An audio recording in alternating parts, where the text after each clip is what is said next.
then. Cheryl, it's my turn. Sorry. And listen, I was going to pay you a compliment and you've been interrupting me. Ahead. I was going to say you were in the Democrats and then the Labor Party, and the way you've been talking tonight, you might join us. Please. Okay, let's hear you on the question. Let's hear you on the question at hand. Indeed. There is a role for government in regulating this kind of finance. This is, I think, a dangerous way for finance to be heading. It's definitely playing on the vulnerabilities of the most weakest in our community. Basically, you lose your pay on payday, essentially, and how on earth people live. So, yep, there's definitely a role for government in this explosion of this kind of Is there a role for government, just specifically I asked, is there a role for government in providing microfinance to vulnerable people? Well, that's a different question. There's certainly a role for government in regulating and controlling this kind of area, and I'd be surprised if there weren't actually laws that already were in place that Chris Bowen, as the Assistant Treasurer, would be able to activate. In terms of whether the government has a role in providing microfinance, that is a very vexed issue. It already does, of course, through the emergency payments program, which, in fact, I used to administer in the heady days of government, when we had the emergency programs for providing funds and money directly to people on welfare. Not just the people on welfare, the people who turned up in crisis. But quite often the people here, the people who are working families, sure, who get in trouble because they want to fix their car. They can't afford it, they take out a small loan, they end up paying 3 or 4 times the amount. This emergency resourcing program was actually for anybody who was turned up in crisis. They didn't actually need to be on welfare. All right, let's hear from the government. That could be expanded. Let's hear from the government on this. Chris Bowen. I want to answer this question not only as Assistant Treasurer but also as a Western Sydney MP, because I see this every day in Fairfield, where I live and where my office is. There are these operations all over the place, and it is concerning. And we have said we want to take it over. There is regulation, but it's state-based regulation. It's a different regulation in every state. We need to see a national approach, and we need to see consistent laws, and we need to see protections.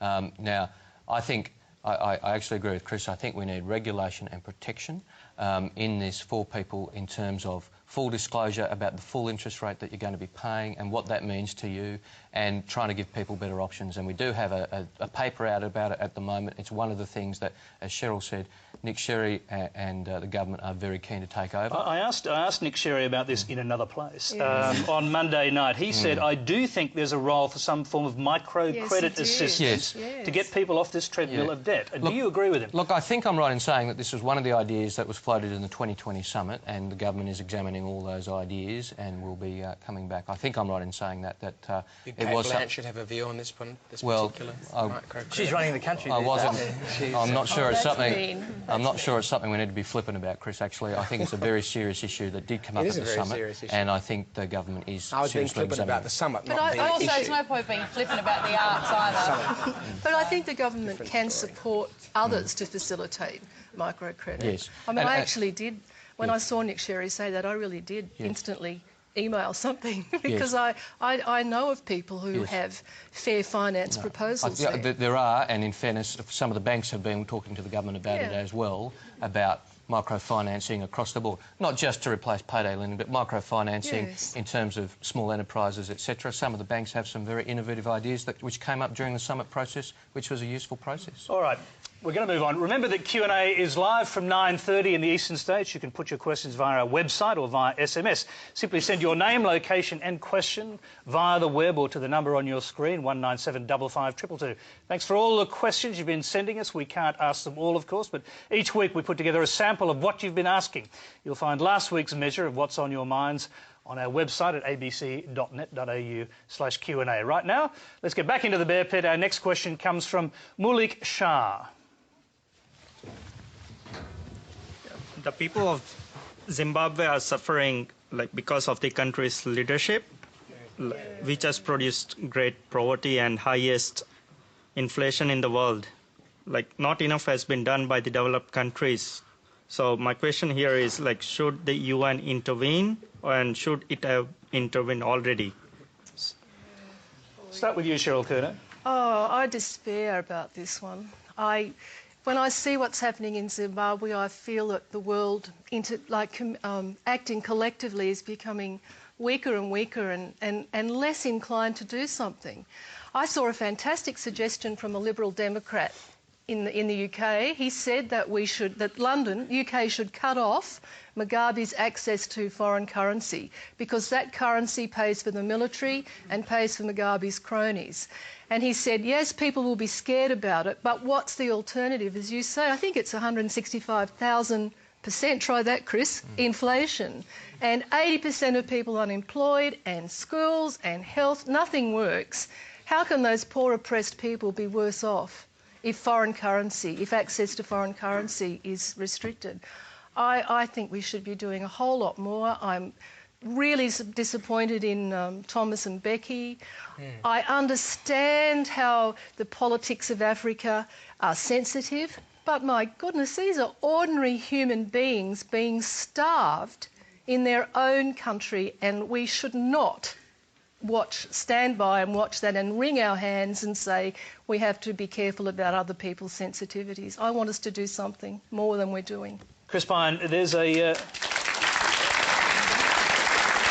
I agree with you again. Terrifying. You're in furious agreement, I realise that. Christopher Pyne, there's a new UN principle called the responsibility to protect, which hasn't yet been sort of really fleshed out. But the basic idea is that the UN at a certain point will have the responsibility to protect the people of, let's say, Zimbabwe. Or Darfur, at what point, or Darfur, or Rwanda, to stop the genocide. At what point should the responsibility to protect cause UN intervention directly into Zimbabwe? There hasn't been anything like that so far. Look, it's extraordinarily complex, and before the United Nations could, I think, act in that way, because most of the countries that would go into Zimbabwe if it was a United Nations activity would of course be Western countries, and it would have all sorts of issues for the whole of Africa. There's two steps that could be done before that which I think would be extraordinarily helpful. One is that South Africa must act, and must act responsibly, and put aside a sentimentality about the War of Independence in Zimbabwe and the supposed greatness of Robert Mugabe in those days, which is now seriously and obviously well and truly over. But the second group that could make a difference would be if Kevin Rudd used his influence, his apparent influence with China, for China to stop propping up the regime in Zimbabwe through their economic support and aid of Zimbabwe. Now, China has a very big role to play in this, and it's an area that Piers Ackerman in one of your newspapers here in Sydney wrote about this week, I think, and I thought he made excellent points. If we have these relationships with China, which we have with America, and America does listen to us, apparently the Prime Minister has a relationship with China, why isn't he putting pressure on China to act in Zimbabwe? Yeah, Chris Bowen, China has a veto in the Security Council, which is one of the reasons why this doesn't seem to go to the Security Council, because people know at the highest levels that China will veto it. Is what we're hearing here right? Should the Prime Minister use whatever influence he has to get China to change its attitude? Well, I'm sure the Prime Minister will use whatever influence he has to help Zimbabwe in whatever way he can. With China? With China and anywhere else. With China and anywhere else. Look, I think the question is correctly focused, that there is a crisis in Zimbabwe, not just in Zimbabwe, elsewhere around the world. And I think one of the big problems with foreign policy around the world over the past 5 or so years, it has been so focused on Iraq and so focused on frankly, creating a humanitarian disaster in Iraq, and we have now let problems go in Burma and potentially in Zimbabwe and other countries. You think back to the Clinton years when Clinton was intervening in Bosnia and Rwanda, and that was the focus. The world, the United States, United Kingdom, Australia, the world have become so focused on Iraq and the problems there, which are huge, and which have been